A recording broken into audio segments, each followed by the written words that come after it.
ईमानदार नहीं हो सकता है।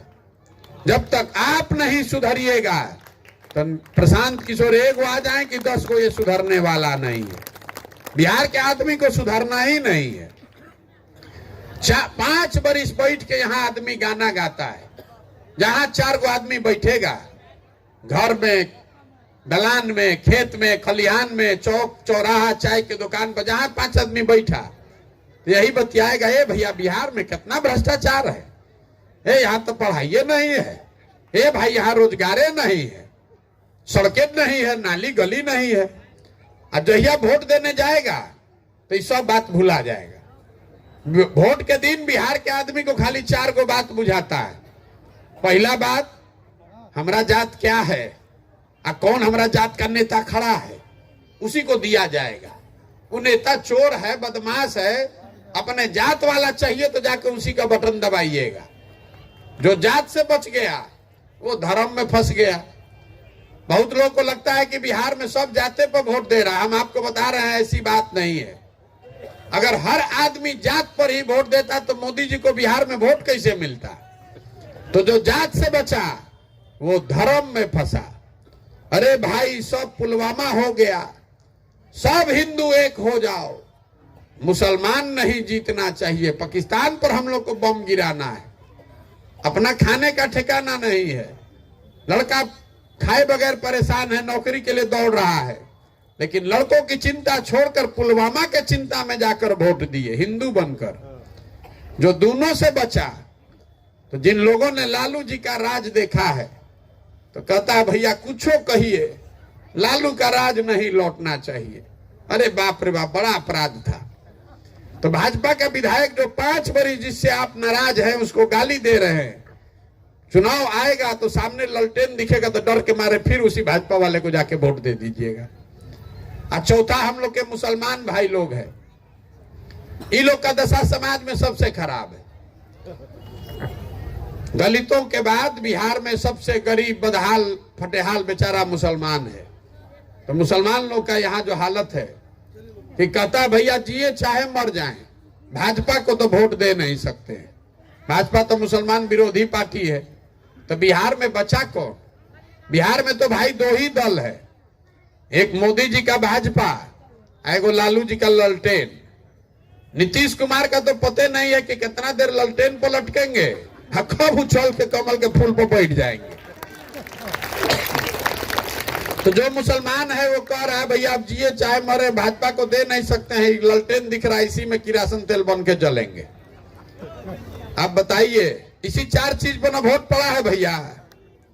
काहे के लिए झूठो बहस कर रहे हैं, ठंडा में बैठ के समय बर्बाद कर रहे हैं। अरे सबको मालूम है, आपको, हमको, नेता, पूरा देश जानता है कि बिहार के जनता कुछ बतिया ले, अंत आते आते इसी 4 चीज पर वोट करेगा। तो आप सुधरिएगा कैसे? जिस गांव में जाते हैं, मुसलमानों के बहुत गांव में गए, कहता है भैया सड़क नहीं है। तो हम पूछते हैं सड़क का मंत्री कौन है? तेजस्वी यादव। फिर कहता है भैया अस्पताल नहीं है, अस्पताल का मंत्री कौन है? वो भी तेजस्वी यादव। आप कह रहे हैं भैया नाली गली टूटा है, तो नाली गली का मंत्री कौन है? वो भी तेजस्वी यादव, ग्रामीण कार्य मंत्री। आप कह रहे हैं भैया दाखिल खारिज में बड़ा पैसा लग रहा है, वो भी मंत्री लालटेने का। आप कह रहे हैं पढ़ाई नहीं है, वो भी मंत्री लालटेने का। अब वही बेचारा मुसलमान मजबूरी में जाकर कल वोट होगा तो फिर उसी को वोट देगा। तो बताइए कैसे सुधरेगा?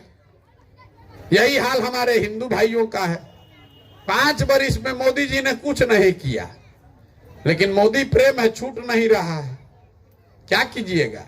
हम रास्ता में चलते हैं तो हमको लोग कहता है भैया मोदी से आप बिहार सुधारिए, देश में मोदी को रहने दीजिए। तो क्या है? तो मोदी से ही देश का कल्याण होगा। तो हम कहते पहले मोदी को कब से जानते हो? जब आप मोदी का नाम नहीं जानते होंगे तब हमने मोदी का अभियान चलाया है। हम आपको ये, जितने यहाँ मोदी भक्त हैं, आपको एक छोटा चुनौती देकर जा रहे हैं। मोदी जी 10 बरस से देश के प्रधानमंत्री हैं। उन्होंने बिहार के लिए कुछ किया कि नहीं किया, इस बात को छोड़ दीजिए। मोदी जी के प्रधानमंत्री से बिहार का कोई बनने से कोई बिहार का फायदा हुआ कि नहीं, इसको भी छोड़ दीजिए।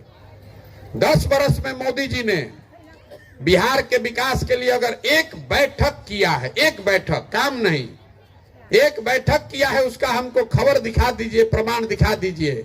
हम कल से मोदी जी का झंडा लेकर चलने को फिर से तैयार है। जिस मोदी जी ने 10 बरस में बिहार के लोगों के लिए एक दिन एक बैठक नहीं किया, अभी 4 महीना के बाद चुनाव होगा तो हम और आप उछल उछल कर मोदी को वोट देंगे, तो भैया आपका दशा कैसे सुधरेगा? आपका चीनी मिल कैसे चालू होगा? कभी नहीं चालू होगा।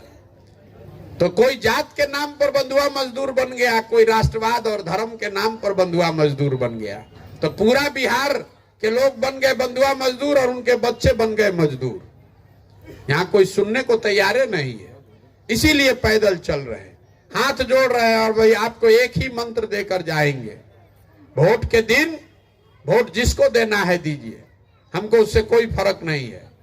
वोट जिसको देना है दीजिए, लेकिन वोट देते समय स्वार्थी बनिए। अपना स्वार्थ देखिए, अपने बच्चों का स्वार्थ देखिए। नेता आकर कहता है देश के लिए वोट कीजिए, कोई कहेगा जात के लिए कीजिए, कोई कहेगा धर्म के लिए कीजिए, कोई कहता है लालू को रोकना है इसलिए कीजिए, कोई कहता है भाजपा को हराना है इसलिए कीजिए। हम आपको एक पंक्ति का मंत्र सिखा रहे हैं, वोट जिसको देना है दीजिए, लेकिन वोट अपने बच्चों के लिए दीजिए। अगर आप अपने बच्चों के लिए वोट नहीं देंगे तो जीवन में कभी आपका, आपके बच्चों का भला नहीं होगा। और वोट का कीमत समझिए। बिहार में आदमी को अपने वोट का कीमत का समझे नहीं है। कहता है कि ए भाई हम गरीब आदमी, एगो हमरा वोट से क्या होगा? एक वोट देकर जिसको आप प्रधानमंत्री बनाते हैं, वो प्रधानमंत्री खाली नहीं है, 45 लाख करोड़ रुपया के तिजोरी का मालिक है हर साल। जिसको आप एक वोट देकर बिहार का मुख्यमंत्री बनाते हैं, वो आदमी 2.5 लाख करोड़ रुपया के तिजोरी का मालिक है। और वो वोट आप बेच रहे हैं 4 किलो अनाज पर, वो आप वोट बेच रहे हैं मुर्गा भात पर। तो आप नहीं गरीब बनिएगा तो कौन गरीब बनेगा? यही बताने के लिए घूम रहे हैं। लोग को समझ में आए तो बहुत अच्छा है, और न समझ में आए तो जैसे जिंदगी चल रहा है वैसे चलाइए। देखिए लालू जी हैं, लोग कहता है बिहार में कि सब नेता लोग जात का राजनीति कर रहा है। अभी सज्जन उठे, इन्होंने कहा कि जात का राजनीति से अलग बात कर रहे हैं। हम आपको लिख कर देते हैं, बिहार में कोई नेता जात का राजनीति नहीं कर रहा है। इस बात को आप समझ लीजिए। आपको पूछेंगे जात का राजनीति कौन कर रहा है, तो आप कहिएगा भैया लालू जी बहुत जात का राजनीति कर रहे हैं।